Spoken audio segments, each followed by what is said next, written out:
जगदीप छोकर मेरे साथ जुड़ चुके हैं। जगदीप छोकर साहब, आपने बहुत ही बड़ा आरोप लगाया है कि भाई 50% मतदाता अपने मताधिकार से वंचित हो सकते हैं। 8 करोड़ में से 4 करोड़, ये फिगर कैसे आई, कहां से आपने कैलकुलेशन की? देखिए, ये फिगर ऐसे आई कि बिहार में से कितने लोग पलायन किए हुए हैं उसका एग्जैक्ट नंबर किसी को पता नहीं है, लेकिन बहुत हैं। 30, 40, 50% हो सकते हैं। दूसरी बात, कौन वोटर लिस्ट में है या नहीं है ये पता लगेगा जिस दिन ड्राफ्ट इलेक्टोरल रोल छपेगा। अच्छा, ड्राफ्ट इलेक्टोरल रोल छप गया, उसमें जो लोग पलायन किए हुए हैं, बंबई, कलकत्ता, मद्रास, हैदराबाद, बेंगलोर में हैं या पंजाब और हरियाणा में खेतों में काम कर रहे हैं, वो अपना नाम ड्राफ्ट इलेक्टोरल रोल में कैसे देखेंगे? मुझे आशंका है कि नहीं देख पाएंगे।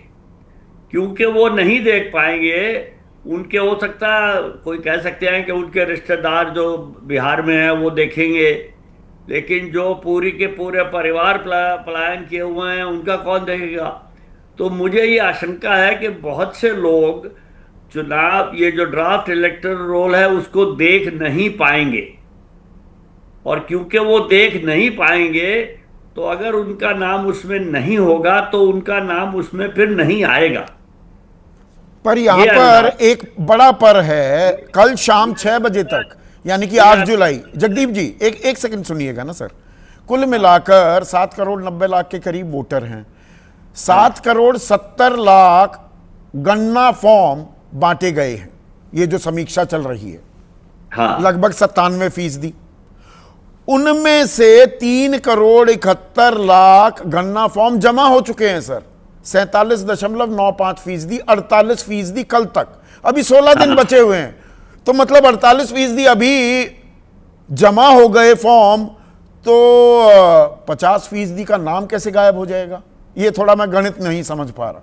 नहीं, देखिए, मैंने कहा है 50% तक, ये नहीं कहा कि 50% पक्की बात है, ये नहीं कहा।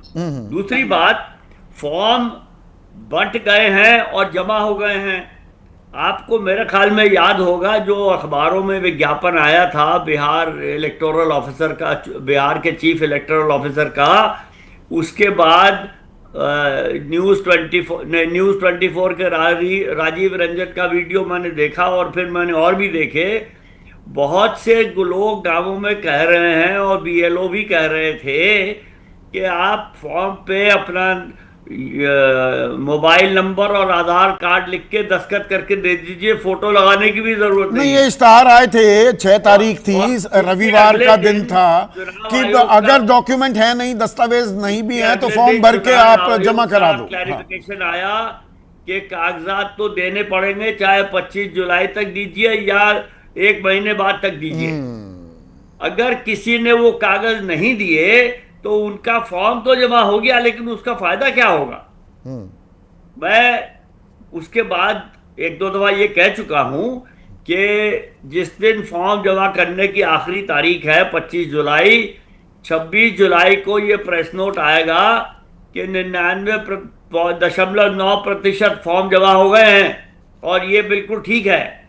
लेकिन मेरा ये मानना है कि फॉर्म जमा होने से ये गारंटी नहीं है कि फॉर्म ठीक से भरे हैं और उनके साथ कागजात लगे हैं। खेल उसके बाद है, फॉर्म जमा होना कोई बड़ा आंकड़ा नहीं है, उस पर तवज्जो देने की जरूरत नहीं है। पर ये आने वाले दिनों में कि देखिए इतने लोगों ने अपने फॉर्म जमा कर दिए, नवल शर्मा, यही कहानी होने वाली है क्या? क्या गरीब का हक मारा जा सकता है? सिर्फ वोट का ही नहीं, उसकी पहचान पर भी, उसके अस्तित्व पर भी तलवार लटक सकती है क्या? ये खतरा है या ये कोरी राजनीति है?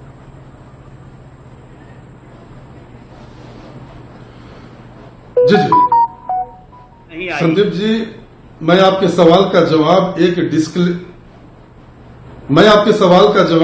डिस्क्लेमर के साथ दे रहा हूं कि मैं जेडीयू का प्रवक्ता हूं, न कि चुनाव आयोग का प्रवक्ता हूं।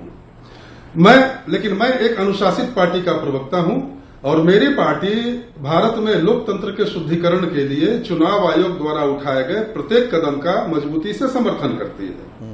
चाहे वो आम आदमी, गरीब आदमी, एक सेकंड नवल भाई, चाहे वो गरीब आदमी आम आदमी को परेशानी में ना डाल दे। आप बिहार को मुझसे बेहतर जानते हैं, मैं भी जानता हूं थोड़ा बहुत बिहार को।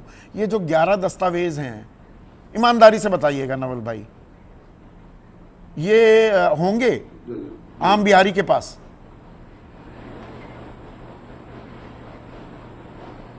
जी देखिए, आपने बिहार की चर्चा की तो थोड़ा सा मैं बड़े परिप्रेक्ष्य में आपको बस एक दो लाइन में ले चलूंगा कि बिहार में एक दौर वह भी था जब पूरी चुनावी प्रक्रिया एक प्रहसन बना हुआ था, और कभी टीएन शेषन ने कहा था कि बिहार में चुनाव करवाना युद्ध करवाने जैसा है, क्योंकि बिहार की पूरी प्रशासनिक मशीनरी पढ़ाने लग जाते हैं। पढ़ लिया मैंने, इतिहास पढ़ लिया, यूनिवर्सिटी में पढ़ लिया था। बस मैं दो लाइन जी बस मैं ये बता रहा हूं कि देखिए, चुनाव आयोग की जो पूरी प्रक्रिया है वह अनुच्छेद 356 की अनुच्छेद 326 की भावनाओं के अनुरूप है, और इसका उद्देश्य केवल वोटर लिस्ट का शुद्धिकरण करना है।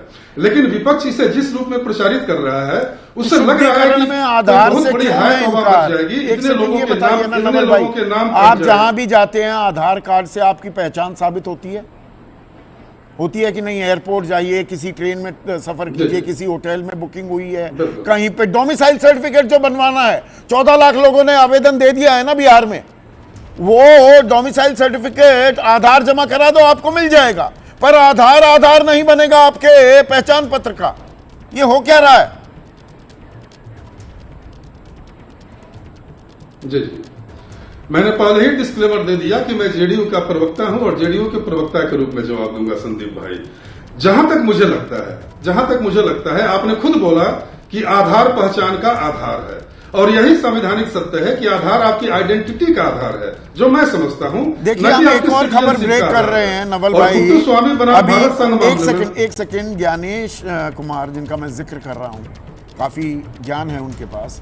अब वो बता रहे हैं 57% जमा हो चुके हैं फॉर्म, 16 दिन अभी बाकी हैं। यही सवाल मैं अभी जगदीप छोकर से भी पूछ रहा था। उन्होंने कहा फॉर्म भरने से क्या होता है, फॉर्म के साथ दस्तावेज कितने लोग भर पाए? क्या ये सवाल है या ये गैर जरूरी है नवल भाई? जी देखिए, चुनाव आयोग ने लगभग 1 लाख BLO नियुक्त किए हैं, लाख की संख्या में वॉलंटियर्स नियुक्त किए हैं, तो ये 57% का आंकड़ा बिल्कुल स्वाभाविक है।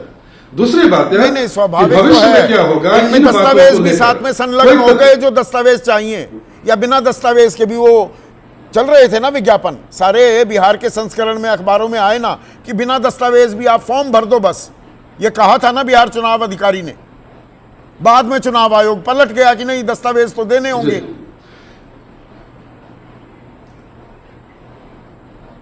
बिल्कुल संदीप भाई, मैं फिर से बता रहा हूं कि यह जो SIR चल रहा है वह केवल वोटर लिस्ट का शुद्धिकरण है, कि न कि नागरिकता को वैलिडेट करने का कोई अभियान चल रहा है, जिस तरह से विपक्ष इसे प्रचारित कर रहा है। तो ये महत्वपूर्ण स्पेशल समरी रिवीजन मैं समझ पा रहा हूं, अक्टूबर से जनवरी 2025, वो 3 महीने स्पेशल समरी रिवीजन किस लिए की थी?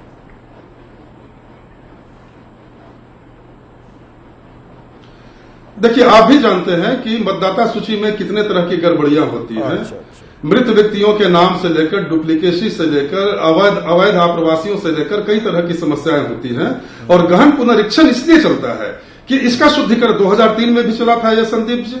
तो यह चुनाव आयोग की बिल्कुल स्वाभाविक सी प्रक्रिया है, और मुझे लगता है कि चुनाव आयोग की प्रक्रिया इससे आम आदमी पर, गरीब पर कुछ नहीं होने वाला।